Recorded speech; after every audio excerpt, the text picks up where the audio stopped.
Hello everyone, यो हाम्रो एटमको बारेमा सेकेन्ड भिडियो हो र यो भिडियोमा हामी के सिक्छौँ भन्दाखेरि Bohr's model of an atom अनि यो बोर्ड्स मोडललाई युज गरेर हामी हाइड्रोजन एटमको अर्बिटको रेडियसहरू डिफ्रेन्ट अर्बिटको कति रेडियस हुन्छ त्यसको एक्सप्रेसन निकाल्छौँ। अन्त डिफ्रेन्ट अर्बिट्समा इलेक्ट्रोनको भेलोसिटी कति हुन्छ त्यो निकाल्छौँ अनि डिफ्रेन्ट अर्बिट्समा इलेक्ट्रोनको एनर्जी कति हुन्छ त्यो निकाल्छौँ। अनि यो भन्दा अगाडिको भिडियोमा हामीले थम्सन मोडल र रदरफोर्ड मोडलको बारेमा डिस्कस गरेको थियो अनि यो भिडियो चाहिँ त्यही भिडियोको कन्टिन्युएसन हो। फर्स्टमा एटमको कन्सेप्ट चाहिँ कहाँबाट आयो भन्दाखेरि डेमोक्रिटसले चाहिँ के भनेको थियो भन्दा यो युनिभर्समा सबै चीज चाहिँ एउटा सानो पार्टिकलले बनेको छ अनि त्यो पार्टिकल चाहिँ त्यहाँभन्दा सानो फुट्नु सक्दैन, त्यो पार्टिकललाई हामीले डिभाइड गर्नु सक्दैन अनि त्यो पार्टिकलको नाम चाहिँ उसले दिएको थियो एटम। थम्सनले चाहिँ हामीहरूको फर्स्ट साइन्टिफिक मोडल दिएको थियो अनि उसले चाहिँ के भनेको थियो भन्दाखेरि चाहिँ एटम चाहिँ सानो सानो स्पियर हुन्छ अरे अनि यो बाहिरको स्पियर चाहिँ पोजिटिभली चार्ज हुन्छ अरे अनि इलेक्ट्रोन्स चाहिँ यहाँ भित्र यसरी वाटरमेलनको सीड जसरी बसेको हुन्छ त्यसरी नै बसेको हुन्छ अरे अनि यसलाई हामीले प्लम पुडिङ मोडल पनि भनेको थियो। यो थम्सन मोडलले चाहिँ हामीहरूको रदरफोर्डको जुन चाहिँ गोल्ड फोइल एक्सपेरिमेन्ट गरेको थियो त्यसलाई चाहिँ एक्सप्लेन गर्नु सकेको थिएन, किनभने यो गोल्ड फोइल चाहिँ एटमले बनेको छ अनि एटम चाहिँ स्पियर सलिड स्पियरहरू छ भने चाहिँ अल्फा पार्टिकल चाहिँ यो गोल्ड फोइलबाट कसरी छिर्यो भनेर भन्यो अनि यो फर्स्टको जुन चाहिँ थम्सन मोडल चाहिँ भ्यालिड भएन अनि रदरफोर्डले नयाँ एटमको मोडल दियो अनि उसको भनाइअनुसार चाहिँ एटममा बेसी जस्तो ठाउँ खाली हुनुपर्छ किनभने अल्फा पार्टिकल यहाँबाट छिरेर गएको थियो अनि यसको बिचमा चाहिँ न्युक्लियस हुन्छ जहाँ चाहिँ सबै पोजिटिभ चार्ज र बेसी जस्तो मास चाहिँ सेन्टरमा हुन्छ अनि त्यसलाई हामीले के भन्यो न्युक्लियस भन्यो।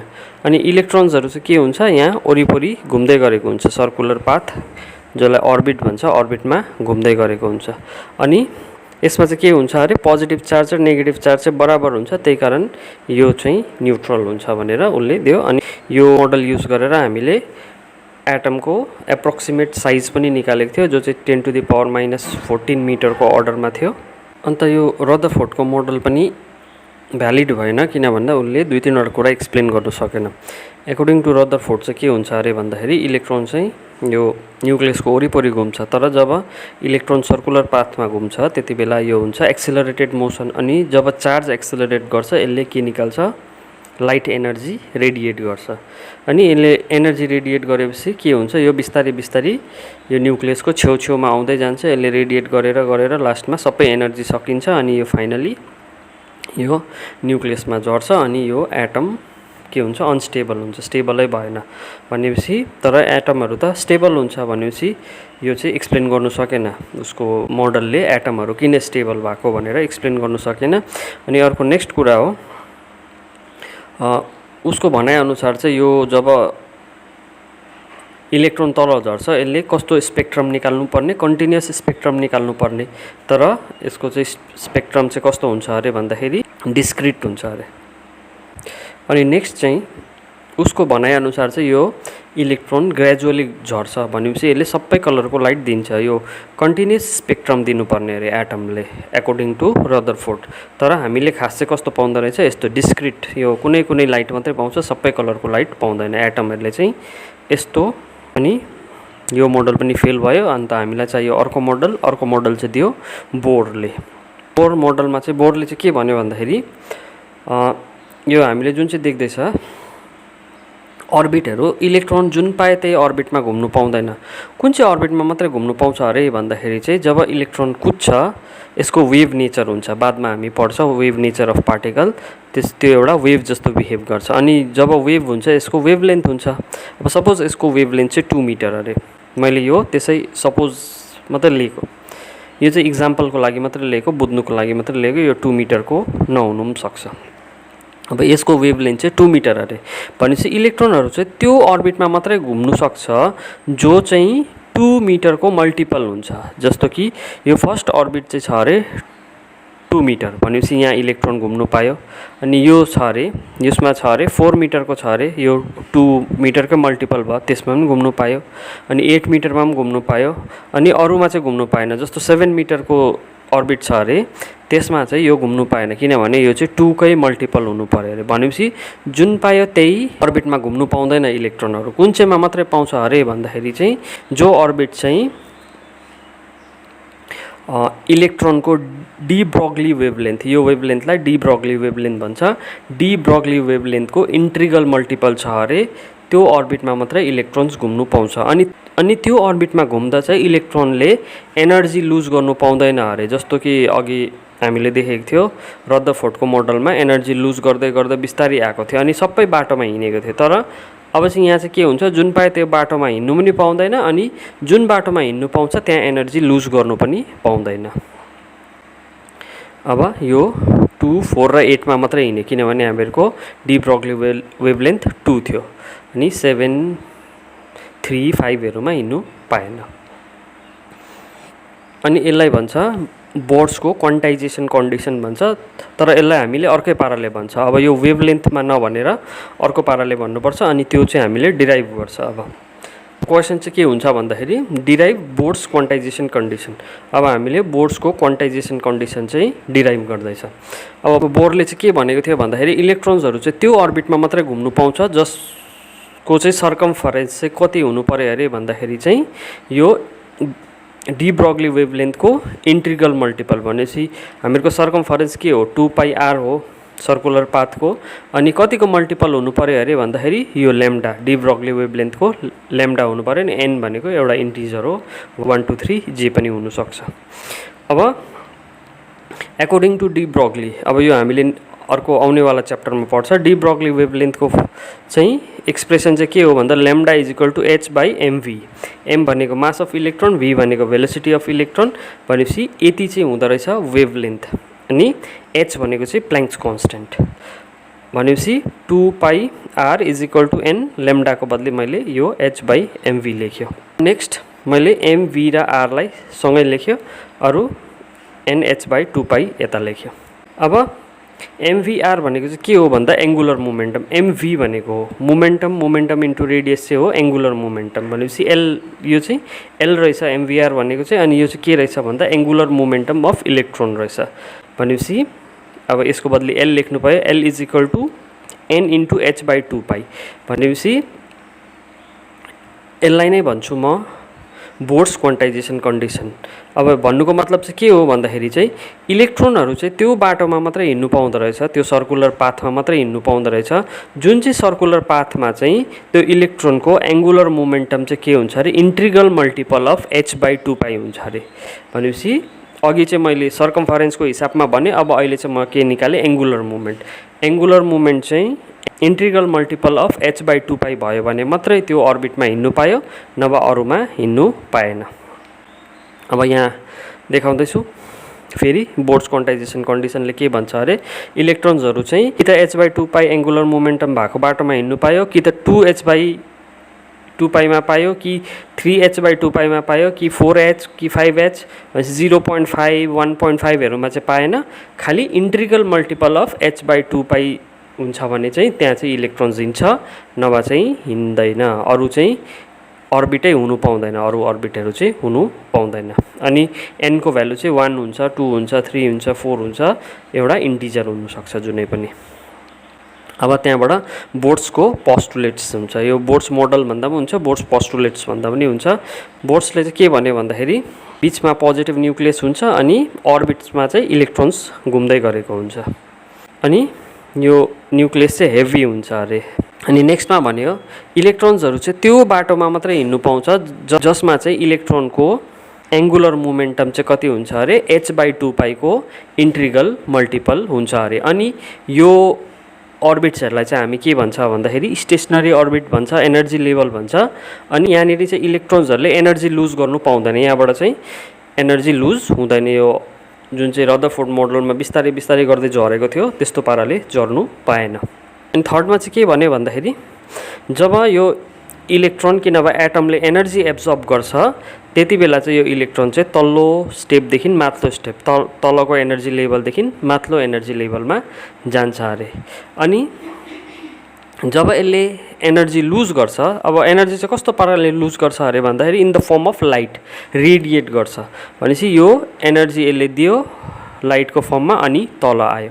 एनर्जी पायो भने तल्लो लेभलबाट माथिल्लो लेभल जान्छ अनि एनर्जी लुज गर्दाखेरि चाहिँ के हुन्छ अरे माथिल्लो लेभलबाट तल्लो लेभल झर्छ अरे। अब एनर्जीको जति डिफ्रेन्स हुन्छ माथिल्लो लेभल E2 अरे तल्लो लेभल E1 हो भने चाहिँ यसले कति एनर्जी दिन्छ भन्दाखेरि h न्यू दिन्छ अरे। अनि त्यो चाहिँ कति हुन्छ भन्दा E2 minus E1। h new भनेको लाइटको एनर्जी हो, h भनेको प्ल्याङ्क्स कन्स्टेन्ट, न्यू भनेको फ्रिक्वेन्सी। भनेपछि जति एनर्जी डिफ्रेन्स छ यो दुईटा लेभलमा त्यति नै एनर्जी यसले दिन्छ अरे। फेरि एकपल्ट सिम्पली भन्छु, जब एनर्जी पाउँछ तल्लो लेभलबाट माथिल्लो लेभल जान्छ, जब एनर्जी लुज गर्छ माथिल्लो लेभलबाट तल आउँछ। तर एनर्जी चाहिँ कस्तो फर्ममा लुज गर्छ भन्दाखेरि जहिले पनि लाइट एनर्जी, किनभने इलेक्ट्रोम्याग्नेटिक वेभको फर्ममा यसले एनर्जी लुज गर्छ। यहाँ देखाउँदैछ यो माथिल्लो लेभलमा घुम्दैछ, जब यसले एनर्जी लुज गर्यो तल्लो लेभलमा आयो। फेरि यसले जब एनर्जी पाउँछ त्यो फेरि माथि जान्छ। अनि एनर्जी चाहिँ कस्तो कस्तो फर्ममा पाउनु सक्छ भन्दाखेरि हिट एनर्जी पनि हुनसक्छ, लाइट एनर्जी पनि हुनसक्छ। अब इक्जाम्पल चाहिँ के हो भन्दाखेरि आइरनलाई मैले हिट गरेँ भने एकछिनदेखि त्यो बल्नु थाल्छ। भनेपछि के हुँदो रहेछ भन्दाखेरि यही भएको हुन्छ, इलेक्ट्रोनहरू चाहिँ माथि जान्छ हिट एनर्जी पाएर, अनि जब यिनीहरू वापस चढ्छ त्यति बेला चाहिँ यसले लाइट एनर्जी दिन्छ। त्यही कारण आइरन हामीले बलेको जस्तो देख्छ। के भएको भन्दा यो इलेक्ट्रोन जम्प गर्दाखेरि पाएको एनर्जी चाहिँ हामीले लेखेको हो। यो बोर्ड्सको postulates. Merits of Bohr's model. Bohr's मोडलको मेरिट्स चाहिँ के छ भन्दाखेरि जो रदरफोर्डले एक्सप्लेन गर्नु सकेको थिएन त्यो एक्सप्लेन गर्यो। फर्स्टमा त के एक्सप्लेन गर्यो, it could explain the stability of atoms. अब अघि भनिहाल्यो रदरफोर्डको मोडलमा चाहिँ इलेक्ट्रोन जतासुकै घुम्नु पायो, अनि तर के हुन्छ घुम्दै गर्दा बिस्तारै बिस्तारै गरेर यो फाइनली यहाँनिर झर्थ्यो, तर त्यो यहाँनिर भएन। अब चाहिँ के भयो भन्दाखेरि इलेक्ट्रोन्स चाहिँ त्यो अर्बिटमा मात्रै घुम्नु पाउँछ जहाँ चाहिँ इन्ट्रिगल मल्टिपल अफ h/2π छ। अनि त्यो लेभलमा चाहिँ के हुन्छ, यिनीहरूले एनर्जी लुज गर्नु पाउँदैन, त्यहाँ घुमेपछि ती मात्रै घुम्नु पर्यो। अब उनले के पनि एक्सप्लेन गर्यो भन्दाखेरि चाहिँ एटोमिक स्पेक्ट्रा चाहिँ किन डिस्क्रिट भएको, किन कन्टिन्युस नभएको भनेर पनि एक्सप्लेन गर्नु सक्यो। अब के हुनसक्छ भन्दाखेरि इलेक्ट्रोन त एउटा लेभलदेखि अर्को लेभलमा मात्रै जम्प गर्नुसक्छ, अनि यो लेभलमा जम्प गर्दाखेरि एउटा पार्टिकुलर कलर मात्रै दिनुसक्छ, जुन पाए त्यही कलर दिँदैन। अब यहाँनिर देखिहालेको छ यो लेभलबाट योमा ब्लू मात्रै आउँछ, योबाट यो झऱ्यो भने अर्को लाइट ब्लू पायो, यहाँबाट यहाँ रेड पाउँछ, तर यो बिचको ग्रिनहरूको लागि लेभलै छैन ग्रिन कलर पाउनेको लागि।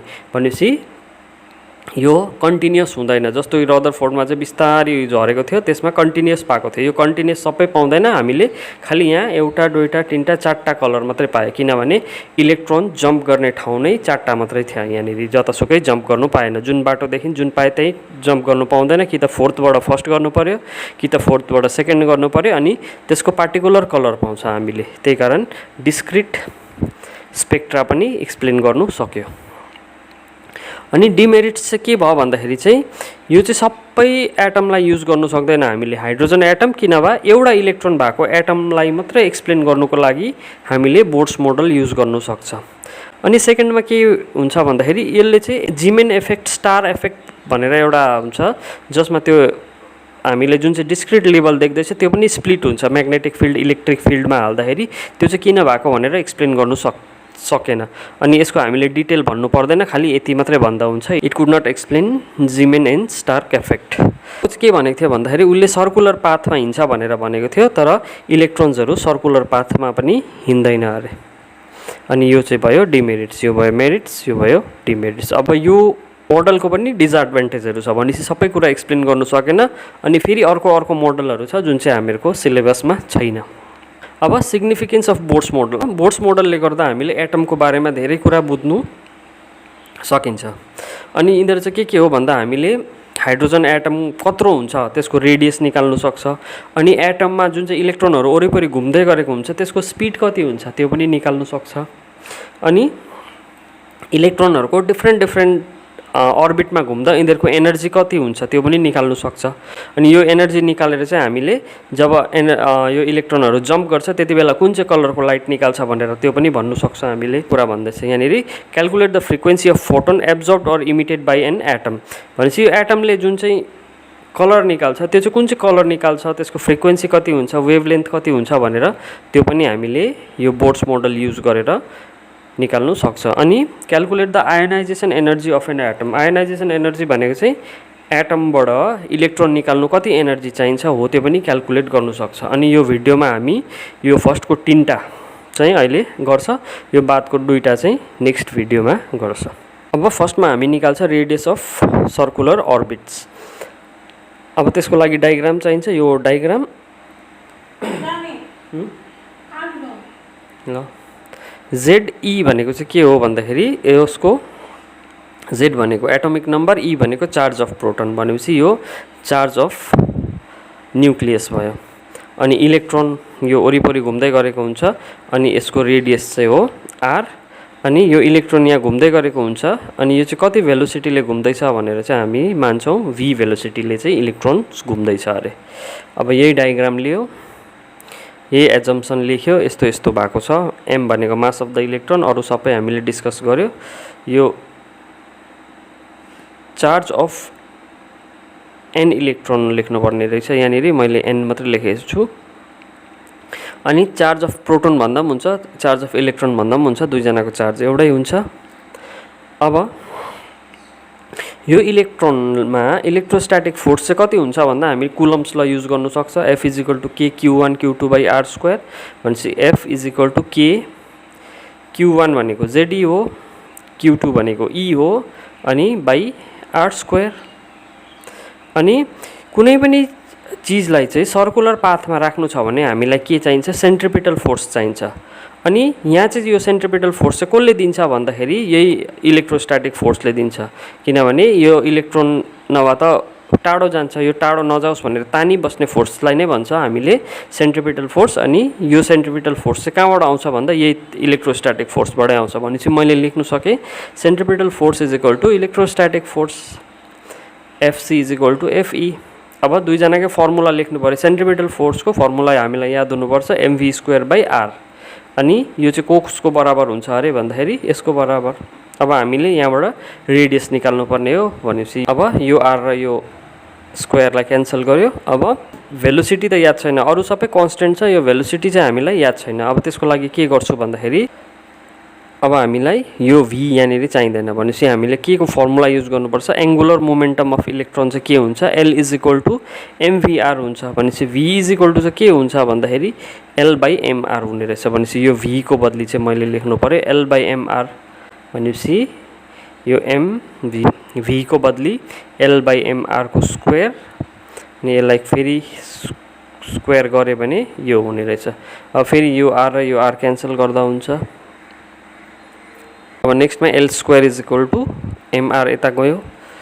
फेरि यो L पनि हामीलाई याद छैन यो L कति हो भनेर, त्यही कारण म बोर्ड्स क्वान्टाइजेसन कन्डिसन लाउँछु। बोर्ड्स क्वान्टाइजेसन कन्डिसन भनेको चाहिँ L = nh/2π, अघि भर्खर पढेको त्यो L को बदली यो लगाइदियो। भनेपछि यो उसको स्क्वायर खोल्दाखेरि यति हुन्छ। अब यो r हामीले इजिली एक साइड गऱ्यो भने अब यहाँ सबै जे पनि छ सबै कन्स्टेन्ट मात्रै छ। n भनेको प्रिन्सिपल क्वान्टम नम्बर, कि नभए नम्बर अफ अर्बिट भन्दा पनि हुन्छ। h भनेको प्ल्याङ्क्स कन्स्टेन्ट, 4π पनि कन्स्टेन्ट, के भनेको यो इलेक्ट्रोस्ट्याटिक फोर्स कन्स्टेन्ट, m भनेको मास अफ द इलेक्ट्रोन यो पनि कन्स्टेन्ट हो, z भनेको एटोमिक नम्बर अफ एटम यो पनि कन्स्टेन्ट हो, E भनेको चार्ज अफ फिल्ड सबै कन्स्टेन्ट थियो। अघि चाहिँ V र L कन्स्टेन्ट नभएकोले गर्दा हामीले यो V र L को भ्यालु हालेर अब नेक्स्ट अब के हुन्छ भन्दाखेरि कुनै पनि nth अर्बिटको चाहिँ रेडियस कति हुने रहेछ, यो सबैको भ्यालु हाल्दा जति हुन्छ त्यो। अब n को भ्यालु चाहिँ अर्कै हुन्छ। फर्स्ट अर्बिटको लागि 1 हुन्छ, सेकेन्डको लागि 2 हुन्छ, थर्डको लागि 3 हुन्छ, तर अरूको चाहिँ सेम भ्यालु हुन्छ। त्यही कारण हामी अब यसको कन्स्टेन्टहरूको भ्यालु हाल्छ। अब n को भ्यालु चाहिँ कति रहेछ, 1 2 3 जति अर्बिट नम्बर हो त्यति। हाइड्रोजनको लागि z = 1 रहेछ। अनि अरू सबैको भ्यालु हाल्यो अरे h को पाई को अब हाल्दा पनि हुन्छ, तर हामीले याद गर्यो भने सजिलो, नभए यो क्यालकुलेसन साह्रै ठुलो हुन्छ। त्यही कारण मैले डाइरेक्टली लेखेको छु। अब अरूको भ्यालु हाल्दियो भने चाहिँ के हुँदो रहेछ भन्दा 5.29 इन्टु 10⁻11 पाउँदो रहेछ भनेपछि अनि एनको त डिफ्रेन्ट हुन्छ, 1 नम्बरको लागि अर्कै हुन्छ, सेकेन्ड अर्बिटको अर्कै हुन्छ, त्यही कारण यो एन माथि डिपेन्ड गर्दो रहेछ। अनि यति नै हो हामीहरूको रेडियसको एक्सप्रेसन। डिफ्रेन्ट अर्बिटको चाहिँ कति रेडियस हुन्छ भनेर हामीले क्यालकुलेट गर्नु सक्छ इजिली। भनेपछि यो फर्मुला याद राख्नुपर्ने हुन्छ, n square into 5.29 into 10⁻11 metre हुन्छ। किन मिटर भन्दाखेरि रेडियस निकालेको, यो चाहिँ हो लेन्थ अनि यसको एसआई युनिट मिटर हुन्छ। अब define boards radius. Boards radius भनेको चाहिँ के हो भनेर भन्दैछ अनि त्यसको भ्यालु पनि क्यालकुलेट गर्नु भन्दैछ। अब बोर्ड्स रेडियस भनेको चाहिँ के हो भन्दाखेरि जो फर्स्ट अर्बिट जुन चाहिँ n = 1 थियो त्यो फर्स्ट अर्बिटको रेडियसलाई नै भन्दो रहेछ बोर्ड्स अर्बिट। अब फर्मुला याद छ यो, तर नेक्स्ट हामीले भ्यालु हालेर अर्को फर्मुला बनाएको थियो जो चाहिँ थियो यो z को भ्यालु 1 हालेर बनाएको थियो, त्यो चाहिँ हो यो। अब n स्क्वायर चाहियो अनि फर्स्ट अर्बिटको लागि चाहिँ के हुन्छ, n = 1 हुन्छ भनेपछि n = 1 हाल्दाखेरि चाहिँ यो यस्तो हुन्छ एक्सप्रेसन। अब यो मल्टिप्लाई गर्दाखेरि के भयो, यो 5.29 इन्टु 10⁻11 भयो। अब यो एमस्ट्रङ लेख्नुको लागि मैले यो 10⁻10 गरेको, नभए यिनीरै एन्सर छोड्दा पनि राइटै हुन्छ। यो 5.29 इन्टु 10⁻11 मिटर भन्दा पनि हुन्छ। अब 10⁻10 भनेको एमस्ट्रङ हो अनि यहाँनिर 11 बाट -1 पाएको छु मैले। यो -1 ले एउटा पोइन्ट उता जाँदाखेरि यो भयो 0.53, यो राउन्ड अफ पनि गर्दै 0.53 एमस्ट्रङ चाहिँ रहेछ बोर्ड्स रेडियस। यो पनि हामीले याद राख्नु पर्छ किनभने यो भ्यालु फाइन्ड गर्नु भनेर पनि क्वेसन आउनु सक्छ। बोर्ड्स रेडियस भनेको चाहिँ फर्स्ट अर्बिटको रेडियस रहेछ अनि कति हुँदो रहेछ भन्दाखेरि 0.53 एमस्ट्रङ। त्यही कारण एमस्ट्रङमा निकालेको चाहिँ के हो भन्दा भन्नु सजिलो हुन्छ। यो 5.29 इन्टु 10⁻11 मिटर भन्दा चाहिँ 0.53 एमस्ट्रङ भन्नु सजिलो हो हाम्रो लागि। अब नेक्स्ट चाहिँ हामी के डिराइभ गर्छ भन्दाखेरि हरेक अर्बिटमा इलेक्ट्रोनको भेलोसिटी चाहिँ कति हुन्छ भनेर। अब डायग्राम हामीले त्यही युज गर्छ। यो v भनेको चाहिँ भेलोसिटी हो, r भनेको त्यो अर्बिटको रेडियस हो, ze भनेको charge of the nucleus, e भनेको चार्ज अफ द इलेक्ट्रोन अनि m भनेको mass of the electron, v भनेको velocity of the electron. Electrostatic force between electron and the nucleus चाहिँ कति हुन्छ भन्दाखेरि यो चाहिँ कुलम्ब्स लले दिन्छ। यो हो F = K Q1 Q2। Q2 भनेको पनि इलेक्ट्रोनको चार्ज जो E नै हुन्छ, यहाँ E लेख्नु बिर्सेछु मैले, यहाँ E लेख्दा हुन्छ, डिवाइडेड बाई डिस्टेन्सको स्क्वायर r²। अब कुनै पनि चिजलाई सर्कुलर पाथमा घुमाउनुको लागि हामीलाई सेन्ट्रिपेटल फोर्स चाहिन्छ अनि यो सेन्ट्रिपेटल फोर्स चाहिँ कसले दिन्छ अरे भन्दाखेरि इलेक्ट्रोस्टैटिक फोर्सले, जो फोर्सले यता तान्छ त्यसले नै सेन्ट्रिपेटल फोर्स दिन्छ, नभए त यो इलेक्ट्रोन नघुमेर उता सिधै जानु सक्छ। त्यही कारण सेन्ट्रिपेटल फोर्स र इलेक्ट्रोस्टैटिक फोर्स बराबर भयो।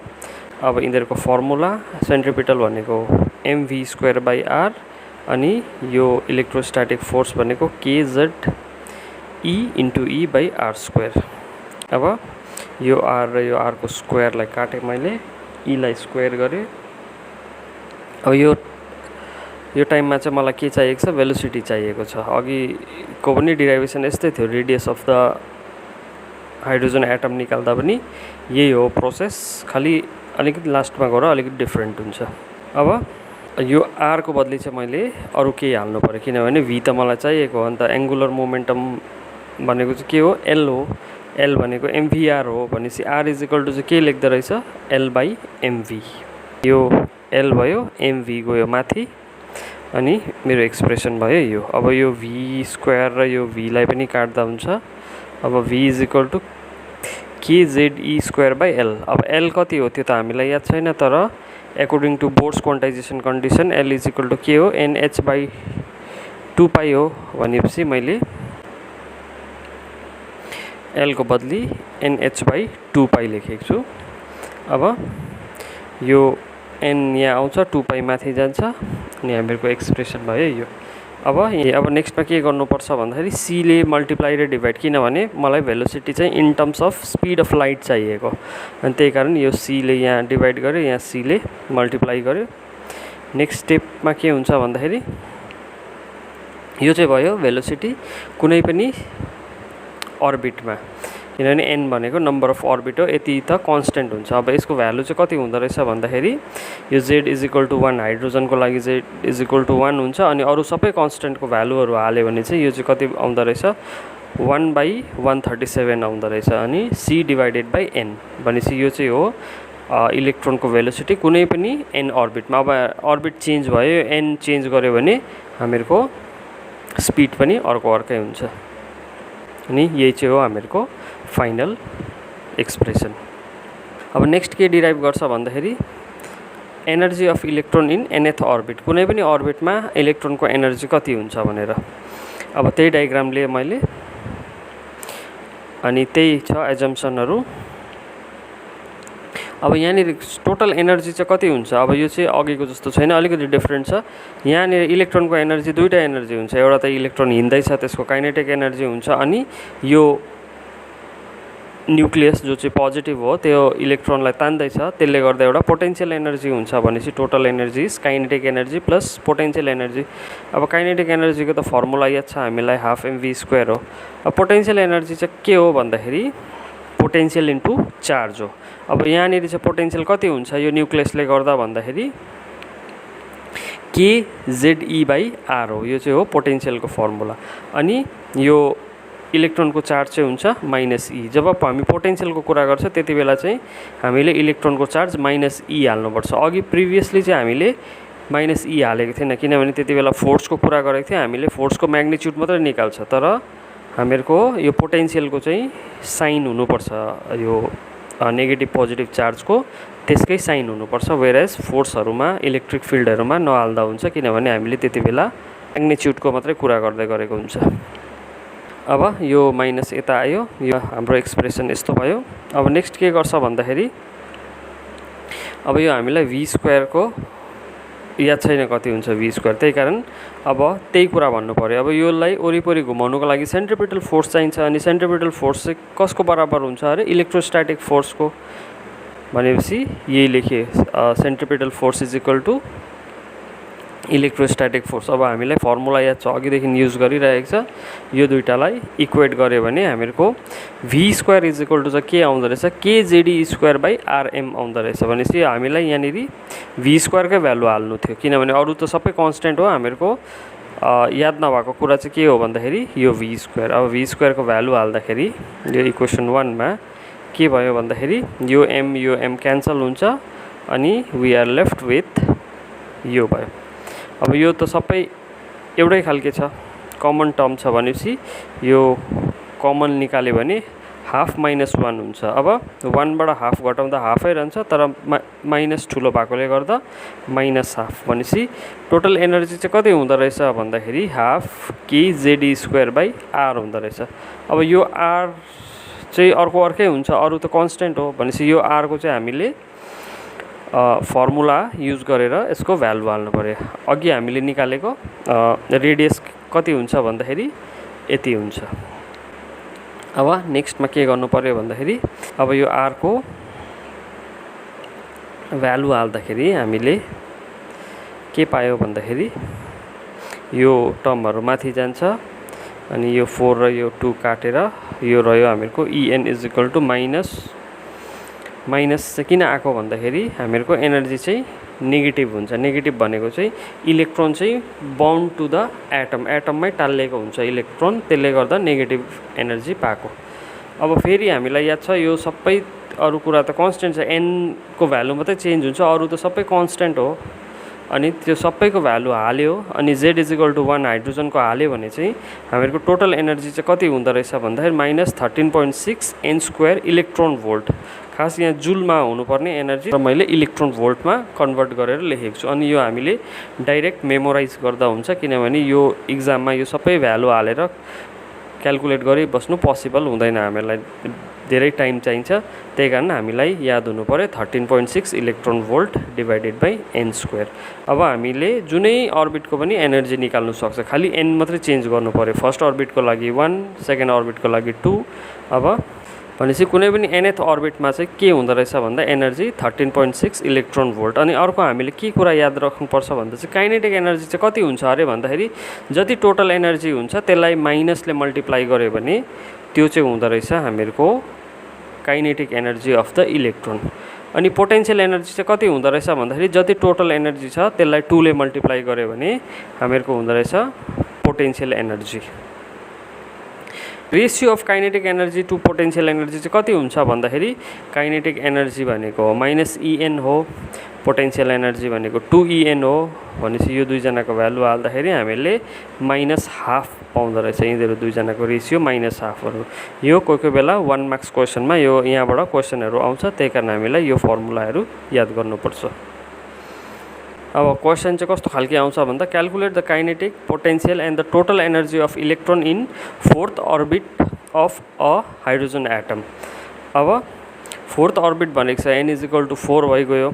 अनि हामीलाई याद छ टोटल एनर्जीको फर्मुला हो En = 13.6 divided by n² electron volt हो। अब यहाँ n को बदली 4 हाल्यो भनेपछि E4 = चाहिँ हामीहरूको 13.6 लाई 16 ले डिवाइड गर्दा -0.85 इलेक्ट्रोन भोल्ट यति आयो हामीहरूको टोटल एनर्जी। अब के भन्दैछ काइनेटिक एनर्जी चाहिँ के छ टोटल एनर्जीलाई माइनसले मल्टिप्लाई गर्नु भनेपछि यसलाई माइनसले मल्टिप्लाई गर्दा +0.85 इलेक्ट्रोन भोल्ट भइगयो।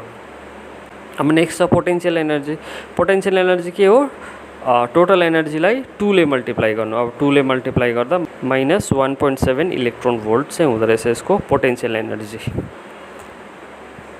अब यस्तै पाराले मैले सबै अर्बिटमा एनर्जी टोटल एनर्जी कति हुन्छ, काइनेटिक एनर्जी कति हुन्छ, पोटेन्शियल एनर्जी कति हुन्छ यही फर्मुला युज गरेर देखाइदिएको छु। यो हुँदो रहेछ फर्स्टमा 13.6 इलेक्ट्रोन भोल्ट, सेकेन्ड अर्बिटमा हुँदो रहेछ -3.4, थर्डमा हुँदो रहेछ -1.51। यसरी नै घट्दै घट्दै जान्छ अनि इन्फिनिटी यहाँनिर यो इन्फिनिटी हाल्यो भने के हुन्छ 0 हुन्छ। भनेपछि इन्फाइनाइटली टाढो छ भने इलेक्ट्रोन त्यति बेला चाहिँ यो यसको टोटल एनर्जी 0 हुँदो रहेछ। यो पिक्चरको फर्ममा पनि देखाइदिएको छु मैले। फर्स्टको लेभलमा n = 1 मा चाहिँ एनर्जी हुँदो रहेछ -13.6 इलेक्ट्रोन भोल्ट। यतापट्टि हो क्वान्टम नम्बर, यो n लाई क्वान्टम नम्बर पनि भन्छ, यतापट्टि एनर्जी छ 3.39 इलेक्ट्रोन भोल्ट। अब जति यो उँभो जाँदै गयो यिनीहरूको ग्याप कम्ती हुँदै जान्छ। यो जति उँभो गयो यो ग्याप घट्दै जान्छ भनेपछि एनर्जीको डिफ्रेन्स कम्ती हुँदै जान्छ। यो फर्स्ट र सेकेन्डको एनर्जी बेसी छ, सेकेन्डदेखि थर्ड अलिक कम्ती हुँदै लास्टमा यो धेरै कम्ती हुँदै जान्छ। अब यहाँ एउटा क्वेसन सोधेको छ टोटल एनर्जी चाहिँ हाइड्रोजन एटममा चाहिँ कति रहेछ अरे एउटा इलेक्ट्रोनको -1.51 इलेक्ट्रोन भोल्ट रहेछ। अनि यसको एङ्गुलर मोमेन्टम कति हुन्छ भनेर सोध्दैछ। अनि यो क्वेसन चाहिँ 2019 मा MCQ मा आएको थियो, तर पनि हामीले सल्भ चाहिँ गर्नुपर्छ। अब टोटल एनर्जी दिएको छ -1.51 इलेक्ट्रोन भोल्ट। अब यहाँबाट के निकाल्नु पर्यो भन्दाखेरि n कुन चाहिँ अर्बिट हो त्यो निकाल्नु पर्यो हामीले। अब फर्मुला याद छ En = -13.6 डिवाइडेड बाई n²। अब यहाँ En को भ्यालु हालेर n² निकाल्नु सक्छ। अब n² चाहिँ कति आयो भन्दाखेरि 9 आयो भनेपछि n = 3 रहेछ, भनेपछि n = 3। अब एङ्गुलर मोमेन्टको फर्मुला के हो बोर्ड्स क्वान्टाइजेसन कन्डिसनको अनुसार L = NH/2π हो। भनेपछि n को भ्यालु हाल्दा 3h/2π। अनि यति चाहिँ हुँदो रहेछ हामीहरूको एङ्गुलर मोमेन्टम इलेक्ट्रोनको जब यसको एनर्जी चाहिँ हुन्छ -1.51 इलेक्ट्रोन भोल्ट। अन्त यसलाई अझै नम्बरमा कन्भर्ट गर्दा पनि हुन्छ, तर अझै h र 2π को भ्यालु हालेर हामीले नम्बर निकाल्दा पनि हुन्छ। तर यो MCQ थियो अनि यसमा अप्सन यही थियो र मैले आन्सर यसमै छोडेको छु।